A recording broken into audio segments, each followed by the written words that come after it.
Help support the companies that support our community.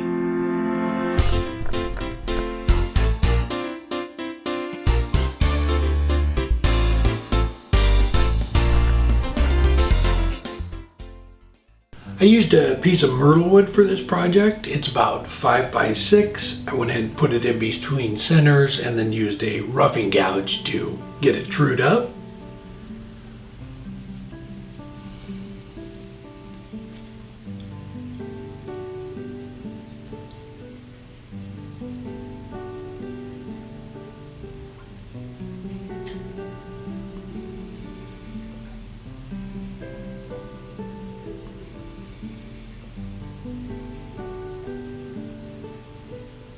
After I had it trued up, I used the Easy Wood rougher, the square cutter, to make a tenon down on one end so I could put it in the chuck.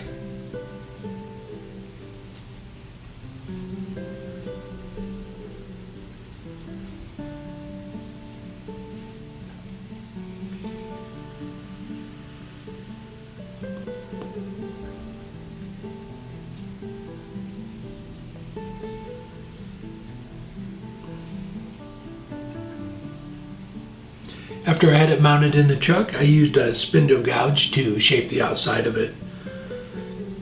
So I'm working on the top of it here with a spindle gouge. Just open the flute up at the top there and then just slowly roll it over as you go around the corner.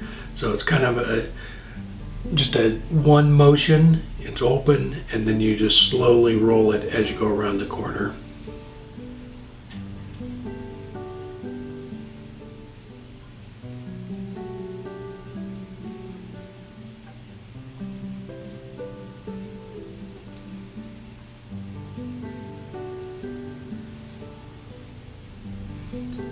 After I got the top of it shaped, I went ahead and started working on the bottom of it. Same process here. It's not as steep as the top, so you don't have to roll it over as much, but just clean off the material and just slowly go down.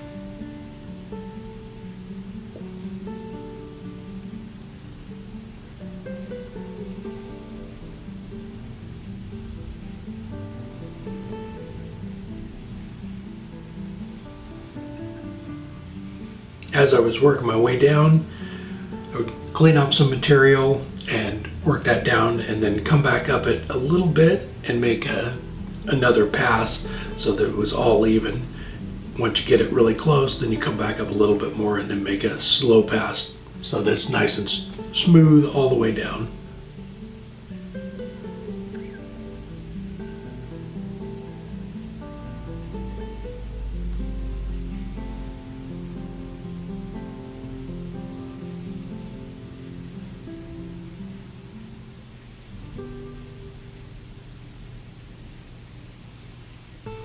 After I got the outside shaped, I went ahead and grabbed the Easy Wood number 1 hollower and started cleaning out the inside.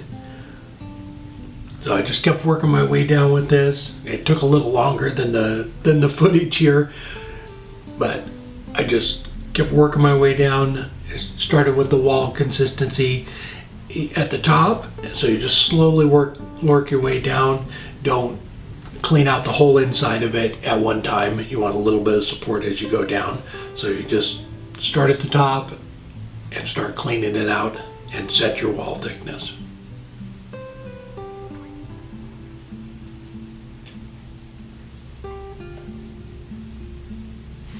After I had it all cleaned out, I went ahead and sanded it and just ran through a couple of grits dry and then put some oil on it. So I'm going to actually do some inlay on this piece. So this part I wouldn't have done at this point, except for the inlay is aluminum and I don't want the dust getting into it. So I put the walnut oil on and a couple of coats of Pinch Plus. This will kind of seal up the grain a little bit, so when I do sand the aluminum, it won't get in all the little pores.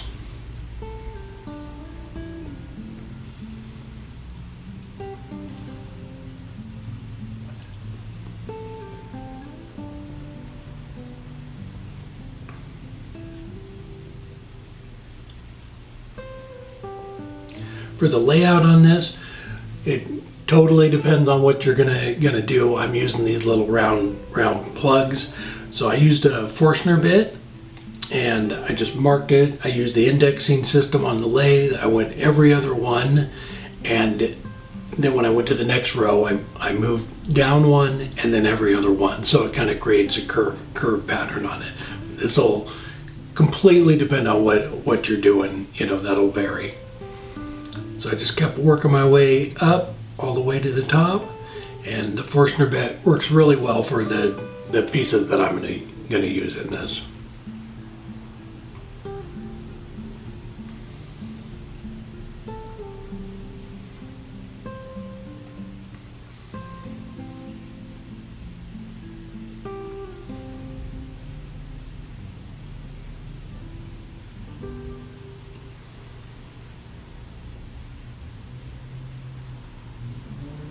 After I got all done with the holes, I went back through and just kind of cleaned them all up and make sure they were all the same depth. So the aluminum. I used to work at Freightliner, and some of you may know, and so I worked in the parts plant for a little while, and these are little plugs off machines. We would run stuff all the time. A bunch of different sizes on the aluminum, and I would just go over and pay scrap price for this stuff. And one day we were running actually copper parts, so I grabbed some of those. And so the pieces gonna use for this one, I figured it out, the Forstner bit, and they're gonna fit in there perfectly. The Forstner bit is actually a little bit small, so, and it's gonna hold them in there. So I tap them in with a little hammer, and they just kind of go in there nice and tight so they won't fall out. Yeah, other than paint chips, I got a lot of different things from Freightliner. After I got them all in, I went ahead and sanded them up. So when they're in wood like this, you can't really polish them because it'll get down in the grain. But I just sanded them so all the way up to 600, so all the scratches were the same, and then put some more walnut oil on. So with this, because it does create a little bit of a slurry with the walnut oil, I went ahead and sanded forward and reverse and just kind of tried to even it out as much as I could. After I got that done, I flipped around in the chuck and took the foot off. At this point, I didn't run the lathe about, I think maybe 800 RPMs. I didn't want to bump it up too much and have a chance of one of them coming out. I just cleaned up the bottom there, and then same process, ran through all the grits, put the oil on, and for that little nub on the bottom, I just used a sanding pad on the lathe.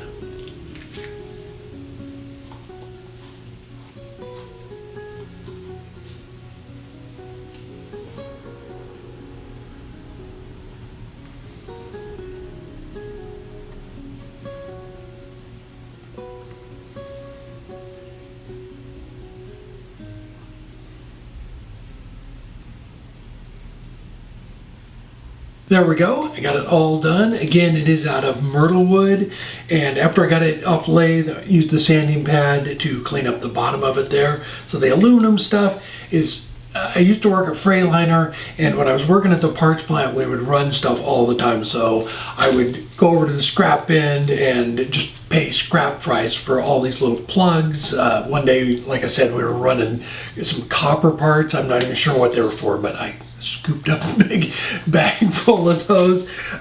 It's just fun stuff. If you're gonna do something like this, where inlays like aluminum in it like this, if you have access or if you can find someplace, use a darker wood. It's a piece of Myrtle wood, and I thought it was darker when I grabbed it. Buddy, my Mark gave me this. I thought it was a darker piece of wood, but if you use like a walnut, these will really pop a lot more. And when you're sanding it, it creates like a little slurry because of the aluminum dust, and it gets in the grain. That's why I put the Pins Plus on there, is to try and minimize that as much as I could. But if you use a walnut, these would stand out a lot more, and it would really help with that dust getting down into the grain. But I really like playing around with this stuff. A lot of you know I used to work at Freightliner, so I got all those paint chips, all the paint chips I used in the videos. I would just drag home tons of that stuff. The aluminum stuff, it was just something fun, and I knew I'd be able to use it sometime. But I did one, oh man, it's been years ago. I did a little lidded box, and I used the copper there to go around the top of it to do a little inlay with it. But yeah, it's fun stuff. As far as the layout on it, I just went every other one to give some space in between the little plugs, and then as I was going through it, I used that first hole there and to line it back up, and then I went down one and then went around. So every time I was going down, I would line it back up with the hole before it, and then move down one to create that spiral going around it. It's you can't really polish it up. So like some of the bigger plugs I have there, you could probably polish those up before and then inlay them. But something small like this, you can't hit it with a buffing wheel, because if you do, it'll get down in the grain and it won't look good. But with the bigger ones, you could actually polish them up before, figure out some way to do that. But as far as sanding it, just went up to 600. It gives that that brushed aluminum look, so they do stand out. If it was a darker wood, they would really pop too. So I'll do another one with walnut and show you how that works. But yeah, it's fun stuff. I like playing around with that, all of that. All right. Oh, and before I go, I want to give a shout out to a buddy of mine, David. He he's one of the members of Vets Turn, so I will put a link down below to his Instagram page. Please go over there and follow him. He's just starting out on his wood turning journey, just got a brand new lathe, and he's just getting into it. So go over there and follow him, give him some support. It's Iron Hand Woodworks, so it's super cool guy, so go check that out. All right, I hope you enjoyed the video, and we will see you next time. Take care.